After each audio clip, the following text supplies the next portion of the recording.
Hey y'all, what's going on? This is Chris back with another podcast. I just want to start off by saying Happy Veterans Day to all the veterans out there. We really appreciate y'all. Thank y'all.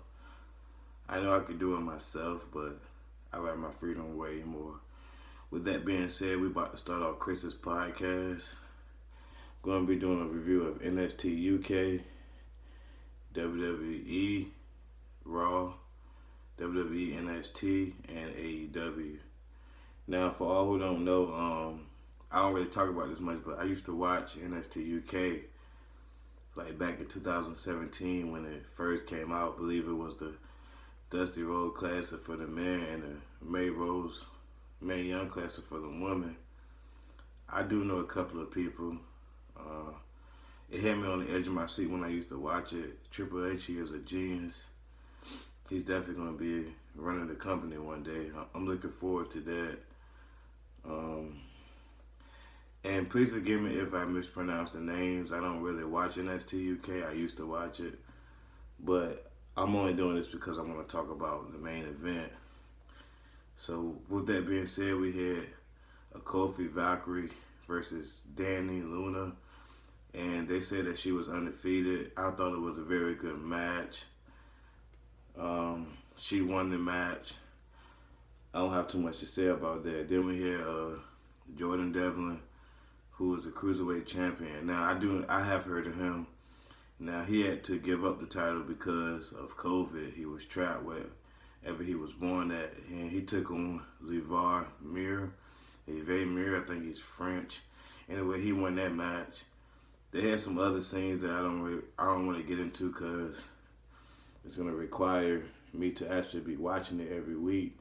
So with that being said, we got the main event. It's Ilya Dragunov versus Walter. Now, when I was watching NXT, I saw that they showed a commercial saying that Walter had been pinned and that this Ilya Dragunov guy pinned him. So that right there made me want to watch it. So I went back and watched the tag team match, and it was a good match. It was Ilya Dragunov and Pete Dunne against Imperium, which is Walter and this guy. It was a very good match. He did some type of diving headbutt, I think, or something like that. And he pinned Walter 1, 2, 3. I was surprised. So then I said, you know what? I'm gonna go watch the next match with him against Walter for the title. And I gotta tell you, man, that little dude there, he's got some heart, man. He really does. That guy, man, he's tough as nails. I was surprised that he took Walter to that limits. I really thought Walter was going to lose or Walter was going to have to resort to cheating to get disqualified to win. But Walter was able to pull out the victory. I don't think he's ever been tested like that. I ain't going to lie to you. I do hope they fight again. I was very impressed by that match. So, NXT UK didn't really have much, so we're going to go on to the next thing. Hey, y'all give me a second, bear with me. Had to rip my pages out my notebook because I got ahead. So, on Monday, I had watched Raw. The first thing I noticed was that they changed their theme song. Thought it was kind of cool. The guy sounded like Eminem, but I'm not 100% sure. I didn't do my research. So, started off with Miz TV. He had the New Day come out. Orton came out. Of course, Orton RKO'd Kofi. Then Xavier tried to come in there. Then Drew came out. Then Miz hit Drew from behind with the briefcase. Then Drew got RKO'd, the three most destructive letters in WWE. And that was that. Then they had a qualifying match with the winner of Matt Riddle versus Jeff Hardy versus Elias. We're going to join Team Raw. It was a good match. Matt Riddle won. I didn't want him to win, but he won. I'm not the biggest fan of Matt Riddle. I'm not with the bro movement. I didn't like him in NXT. I didn't like him on SmackDown. I don't like him on Raw. I don't like him at all. That's just me. I don't really care what anyone thinks. But then they had a thing where they talking about the dead man was gonna Undertaker was going to be making his final appearance at Survivor Series. For all who don't know, I think in November of 1990 is when he came in on the scene. to Survivor Series, so he's about to finally. He retired at WrestleMania, but Survivor Series is where he debuted at, so that's where he's going out at. So on Team Raw, it's going to be Braun Strowman, Sheamus, Keith Lee, AJ Styles, and Matt Riddle. I'm not sure who's on SmackDown because I don't watch SmackDown. I know it's KO, that's all I really know, but just wanted to throw that out there. So then they had Lana versus Shayna Baszler. Everybody knew that Shayna can't beat Lana. So the biggest storyline to me was why is Lana on the women's team? I don't understand why. She's clearly the weakest link. She's been put through the table 8 straight times by Nia Jax. I just don't understand why they put her on the team, why they gave her a push, why they gave her a title shot. None of it made sense to me. So then they had Braun Strowman and Sheamus versus Matt Riddle and Keith Lee with AJ Styles as special referee. AJ Styles calls himself the captain. It was a good back and forth match, but eventually Riddle and Lee won the match. I don't have much to say about that. Then Titus came out and confronted Bobby Lashley about him getting turned down to join the Hurt Business.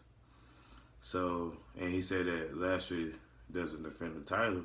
And I was listening to the commentators and they said he hasn't defended the title since Clash of Champions. So he gave Titus a match. Titus started off good, he was punching him, throwing his little punches. And I said Titus about to lose the match, and of course, I'm not surprised Titus lost the match. So then they had, I don't really have much to say about anything. It's the same old shit with Raw every week. I just wanted to do a podcast on it. Then we had Asuka versus Jax. Now, that was a good match. That was to a foot before Shayna, I believe Shayna Baszler got involved in the match and hit Asuka, caused a disqualification. So I'm not surprised there. I don't have much to say. And I'm looking forward to Asuka facing Sasha again. I know it's stupid, but those two are going to put on a good match. Survivor Series. I will be doing a podcast for Survivor Series right after it's done that Sunday. I know I don't care how tired I be. I'm going to find energy for that. So now, they had the 24/7 title on the line. It was a 7-way match for the title. Excuse me. The title changed hands about 7-8 times. I think they said 8 times. This shit is a joke, man. R-Truth is a joke. Everybody vying for that title is a joke. It has no validity, no credibility, no nothing. And then what kills me is how the announcers keep saying that Cena is R-Truth's childhood hero. How is that even possible? Huh? It makes no fucking sense. R-Truth is like 6, 7, 8 years older than John Cena. How the fuck is he your childhood hero? So I've been hearing that for weeks, but I finally caught on to it. I'm like, shut the fuck up, man. You know, this shit's stupid. So then we had NXT from a couple of days ago. They started off with Ember Moon versus Dakota Kai. Give me 1 second, y'all. Sorry, I switch it. And Dakota Kai won the match because Raquel Gonzalez, I think that's how you say her name, she got involved in the match. I thought Ember Moon was getting ready to win that match, but you know how that goes. She's there for a reason. Then we had Cameron Grimes versus Kushida. Like I said, I like the new version of Kushida. He's the real deal. And Cameron Grimes, he's still traumatized from the match he had with Dexter Lumis at the last pay-per-view. So I'm not surprised he lost it. Then we had Drake Maverick and Killian Dane versus, I'm not sure what the guys' names are, but they're nobody. Anyway, it was a no contest because it was interference from Pete Dunne, who's from NXT UK, Pat McAfee and the Tag Team Champions, Danny and Birch. They came out there, they beat him down pretty good, and then Killian Dane, like a dumbass, he goes out there trying to attack him 4-on-1 and gets his head smashed in the car by Pete Dunne, in the car door by Pete Dunne. That motherfucker just stupid. So last week at Halloween Havoc, or 2 weeks ago, whatever it was, Shotzi Blackheart got to pick her opponent.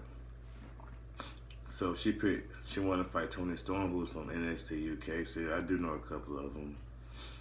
Anyway, she said that she wanted to fight her. She was new competition for her. And when she started the match, she wasn't her normal self. She came out like really aggressive.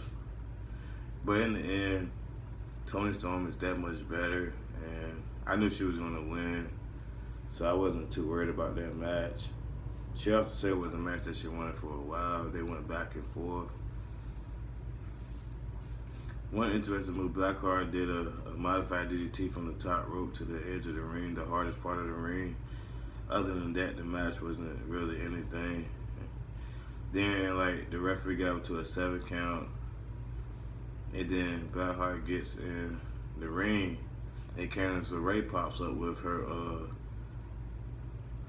thing on the touchdown with her tank, trying to distract her, and then Toni Storm pinned her and won the match. So it was nothing there. Then the last match was a good match. It was Velveteen Dream, who I'm really not a fan of, versus Ciampa. It was a great physical match. Like, Dream made one mistake, and that's all it takes to lose a match in WWE. When you have two highly competitors like them, it doesn't take much, when you get to the top. But that's with any sport, basketball, football, wrestling. Me, I play chess. That's just with anything. You make one mistake and you playing somebody that's on your level, more than likely it's gonna be a wrap. So y'all give me 1 second. Yeah, get the one for AEW now. That ain't right. Yeah, that's not right. Let's see, man.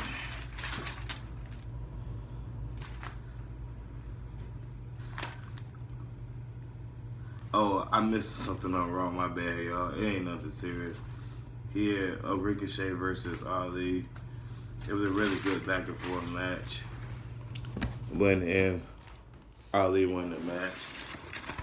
And then we had the New Day with Drew McIntyre versus Orton, Miz, and John Morrison. And can't get my note to stand up. And Drew and them won the match. Orton act like he didn't want to go in there and battle Drew McIntyre. Guess he didn't want to get hurt. He's kind of pissed because he has to defend his title on Raw next week against Drew McIntyre.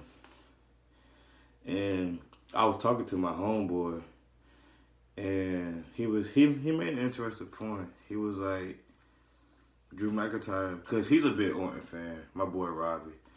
And he was like, Drew McIntyre is probably going to win the title because whoever wins is going to face Roman Reigns. And, WWE or any company, they don't really like to have bad guy versus bad guy. So Drew's been a good guy since before WrestleMania. He was propped that way. So it would make sense to have him against Roman. And then plus, he's a big man. And it's like big man against big man. And that's more interesting. I'm not saying that one ain't interesting, but to have two big men just seems like it's a little bit more interesting. I can't get this notebook to stale, so I'm just going to freestyle. So now we're about to get the AEW that came on last night. So Team Taz came out. Then it was Brian Cage versus Matt Sydal. For all who don't know, Matt Sydal is Evan Bourne. Was Evan Bourne in WWE. I don't understand how the motherfucker dropped the ball. I understand it's a pandemic, but to let so much of your talent go. I think he was probably let go before the pandemic, but still, in general, it's just retarded. So this was like strength and power versus speed, agility, all that. And Evan Bourne was winning the match. I kind of thought he was going to win the match, but then he went to the top rope and tried to do a move, and Brian Cage caught him and did some type of power bomb or something, and he won the match. It was a good back and forth match. And the smaller guy lost, I'm not surprised. Now this was interesting. So Cody Rhodes came out, said he wanted to challenge MJF, and then some new girl came out. I didn't catch her name. Black girl. She came out, started talking, and saying that Cody isn't the biggest man or the bigger man, and just throwing all these shots at Cody or whatever. And come to find out that they said that she said that Shaq wanted a piece of Cody basically, and the announcers said that Shaq was backstage at Full Gear. So now I guess they're gonna interject Shaq into the scene. That's what wrestling do. They bring celebrities in there to keep it interesting. Guess they're gonna have Shaq against Cody at some point. And Cody's wife Brandy came out to confront the young lady, and I thought those two was about to scrap, but they held them back. Then after that, Brian Cage came out, attacked Cody, and then Starks came out, and then after that, the new TNT champion Darby Allin came out to help him, and then Will Hobbs came out to even up the odds. So to me, that was very, very interesting right there. This whole thing with Cody Rhodes and Shaq. Looking forward to next week, seeing what happens. Then Moxley had a promo, basically talking about him facing. They said that he's gonna face Omega December 2nd, live on Dynamite. They're calling it the biggest match. And then you know how Moxley, y'all already know how Dean Ambrose, aka Moxley, does. He cuts some of the baddest promos. You can feel the passion, intensity, the realness. So that was nothing surprising. Then we had a bunkhouse match. I didn't know what to expect from this. They said it was no DQ, no count out. It was Butcher and Blade versus the Natural Nightmares, which is Dustin Rhodes, Cody Rhodes' brother, and QT Marshall. That was a very good physical match. Two of the guys, QT Marshall and Blade, I believe, were busted open really bad. Some highlights during the match, Dustin did a bulldog to Butcher off of the stage. And QT Marshall dropped the Macho Man like elbow from off of approximately a 12-foot ladder to Blade. And it was a good match, and the Rhodes family won, the Nightmare family won. And then they had Warlow and MJF getting inducted into the inner circle. That was just a waste of time. MJF was sitting here quoting Drake. I don't understand why he was quoting Drake. Made no fucking sense. He's a dumbass and I fucking hate MJF. So then, a couple weeks ago they had Scorpio Sky. And they've been having stuff going back and forth with Scorpio Sky and Sean Spears. So they finally had a match. And of course Tony Bletcher ass was out there. And I see why he was banned from the FTR versus Young Bucks match. Because all he fucking do is interfere in the match. He's so fucking stupid, man. Like, he gave something to Sean Spears. He gave it to Scorpio Sky. Scorpio Sky took the high road, something I would have did like a dumbass, and threw it out the ring. Then as they know, he got popped in the head. The fucking match was over with. So it is what it is. Omega, then he had a promo, and basically he said that it was their first red match because they had a match last year, October, November. It's like a street fight or something. And Moxley won that match, but this was an actual one-on-one wrestling match. So it's gonna be Omega versus Moxley. Moxley is the real deal. Omega's a very good wrestler, the wrestler of the year for a reason on 2 occasions. I'm still picking Moxley by some margin, but you just never know. I can't wait to Dynamite. Couple of weeks, it's gonna be lit. Then I've never heard of her before. We had Tay Canty versus Red Velvet. I don't know how much to say about it. It was a good match. Tay Canty won the match. It is what it is there. The main event was Penta versus Ray Phoenix, brother versus brother.